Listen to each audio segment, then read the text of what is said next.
নমস্কাৰ মই ৰশ্মিৰেখা অন্য এটা ভিডিঅ' লৈ আপোনালোকৰ মাজলৈ আহিছোঁ যদি ভিডিঅ'টো ভাল পাইছে লাইক কমেণ্ট এণ্ড শ্বেয়াৰ কৰিব আৰু যিসকলে মোৰ ভিডিঅ'টো নতুনকৈ চাই আছে তেওঁলোকে ছাবস্ক্ৰাইব কৰি দিব আৰু আজি যিহেতু দীপাৱলী সেইবাবে সকলোলৈকে শুভেচ্ছা জ্ঞাপন কৰিলোঁ এই উৎসৱটো সঁচাকৈ বহুত জনপ্ৰিয় কাৰণ অন্ধকাৰ বিৰুদ্ধে পোহৰ আৰু অজ্ঞানতাৰ বিৰুদ্ধে হৈছে জ্ঞান আৰু সেইবাবে এই হিংসা ভেদাভেদী সকলোবিলাক নাশ কৰি আজি এই পোহৰ উৎসৱ পালন কৰা হয় আপোনালোকৰো দেখাম অলপ চাই পাব এই উৎসৱটোত মহাভাৰতত লিখা আছে যে ত্ৰেতা যুগত ভগৱান ৰামচন্দ্ৰই পিতৃ আজ্ঞামতে 14 বছৰ বনবাস শেষ কৰি সীতা আৰু তেওঁ ভাতৃ লক্ষ্মণৰ সৈতে একেলগে অযোধ্যালৈ যেতিয়া আহিছিল তেতিয়াই অযোধ্যাবাসীয়ে এই পোহৰৰ উৎসৱ মানে সকলো গোটেই অযোধ্যাখন মানে পোহৰে আলোকিত কৰিছিল আৰু সেইবাবে বিশ্বাস যে এই দীপাৱলীটো পোহৰ উৎসৱটো পালন কৰা হৈছে আপোনালোককো অলপ দেখাম চাই যাব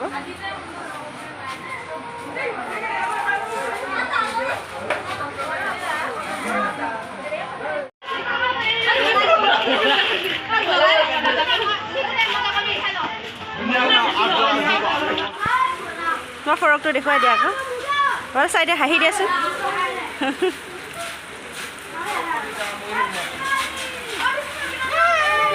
কোন এইটো কৌশিক বুঢ়া বুঢ়া বোলে হাই বুঢ়া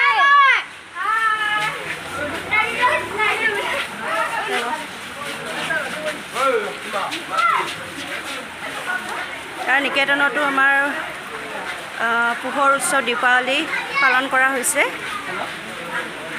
গোটেই নিকেতনখন পোহৰে আলোকিত কৰিছে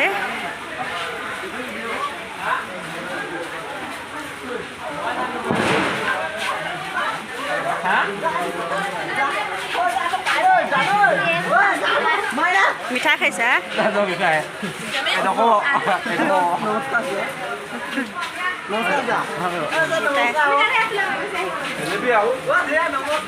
নমস্কাৰ নমস্কাৰ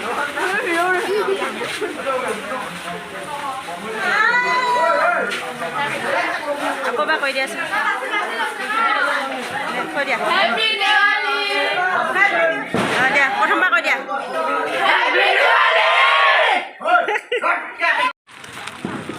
কালি উঠাম 3 দিন মিলাই পেলাই দিম নেক্সট ডে মায়া বুঢ়া ঘৰলৈ চবৰে আজি এই বৰষুণ আমৰা খালি কামছে কামে বৰষুণটো বহুত কৰে তুমি এবাৰ যে জেন যে চাই দিনা হ'ব জানি মানে